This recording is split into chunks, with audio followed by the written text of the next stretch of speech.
Ride Connecticut isn't a one-way street. Hi, it's Bud Wilkinson. Today, a new feature. Questions and comments from readers and viewers to the YouTube channel here, to the two websites that Ride Connecticut operates, and to the My Ride column that appears in Hearst publications across Connecticut. Let's get right to the questions and comments. A recent Ride Connecticut video on a 1954 Dodge pickup truck owned by Jim Torek of Norwalk, Connecticut, prompted a question from Larry G. 9187, who wrote, "Wait a second, in the thumbnail picture, at the very end, I'm positive that's like a 61 401 wheel-horse yard tractor. Looks just like mine." He was talking about the red garden tractor in the pickup's bed. Well, Larry, you're close.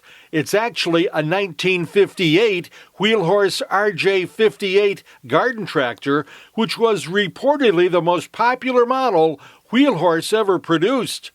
Jim says a tow-behind reel mower for cutting the lawn could be added to it, and that a plow could also be attached. Jim knows his stuff. In fact, he was a wheel-horse dealer many years ago.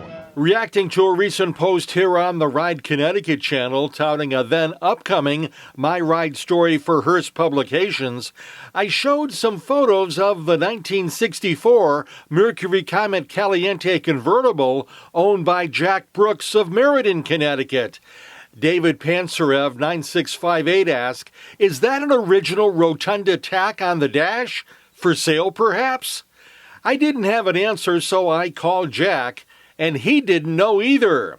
He went to the garage to investigate. It took him a while to find the name and determined that it is indeed a rotunda tachometer. Jack didn't know that until you asked David. Now that he does know, well, I can tell you, it's not for sale. One postscript to David's questions: in researching rotunda tachometers from the 1960s, I discovered they were built in Connecticut by a company called Faria, and still exists today. There were quite a few comments on the video about a 1975 Dodge Royal Monaco owned by David Wilson of East Litchfield, Connecticut, including two complaints/corrections about my calling it a personal luxury car. Eyes Wide Open 61 noted that personal luxury cars are coupes or convertibles exclusively, while On the Train 79 wrote, "Personal luxury car? No.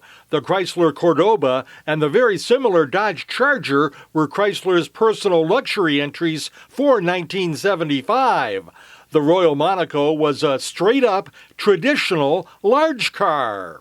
Thanks for cluing me in. No arguing that the 1975 Royal Monaco was certainly a huge vehicle. A couple of folks merely wanted to comment on it. Kelly Veriste 4831 called the Dodge a very cool automotive time capsule and suggested it should be revived. Done right, it'll probably sell like hotcakes, Kelly predicted. Ah yes, coming soon to a Waffle House near you. One other comment about the Royal Monaco came from Ohio Sawman, who wrote that he once had a 1976 Royal Monaco that was comfortable and smooth, but quite a gas hog. He did say it was purchased for $900 with 75,000 original miles. Finally, one person just wanted to send a compliment our way. In response to a post here on the channel teasing an upcoming My Ride column on a pair of Willis gassers, AR2043 wrote, "By the way, I don't always get a chance to comment, but I love everything that you put up here for us." I can only respond by saying thank you. Now, if you have a question or comment for Ride Connecticut or for My Ride, either put a comment here or drop me an email at budw@ride-connecticut, or CT actually, .com. That's it for now. I'll be back soon with more questions and answers.